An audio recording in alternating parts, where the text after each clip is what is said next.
Welcome to Zwida Media. If you're new to this channel, please subscribe. Don't forget to like, comment, and share. Here's a new video for today. Enjoy. Sekuhlukene Inhloko Nesxhanti phakathi Ku-Ngizwe Mchunu kanye noGezani Dludla ababengamathe nolimo futhi besebenzisana. Sanibonani nginibingelele ngiphinde nginamukele kuphina kuphi elanibona khona le video. Mongoqala usijona lelikhasi wamukelekela igama lami usibonga konke wakandwando. Mothanda ke ungangibiza intatheli ka YouTube. Abantu abaningi basale bebamba ngezansi futhi bemangele emva kwendaba ezingezinhle zokuhlukana kukaGezani Dludla kanye noNgizwe Mchunu. uGezani Dludla oweGezani Media Productions udume ke ngemsebenzi eyahlukahlukene yemedia abebesebenzisana ke ngokubambisana neNgizwe online. Laba ke bebengama partners besebenza ngokuzikhandla ndawonye.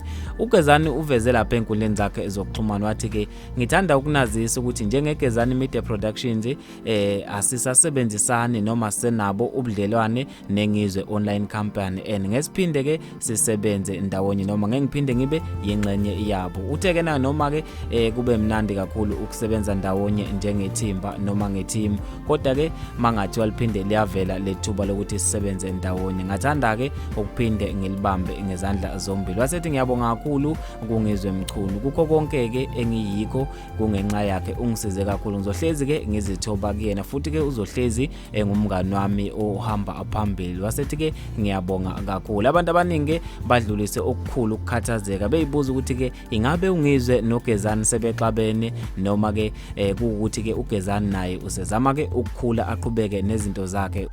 Ngizothanda ke ukuzwa ukuphawula kwakho khona lapha kwi-comment section ukuthi ke wena ngabe ucabangani? Ucabanga ukuthi mhlambe uNgizwe benoGezani bahlukane ke ngesihle noma uthi nje mhlambe khona okungasahambi kahle phakathi kwabo? Kanti ke bafethu asivele siqede le ndaba khona lapha kwi-comment section. Mina njengentatheli ka YouTube sengiphuma kanje ngithi ungibambeke evidweni elandelayo.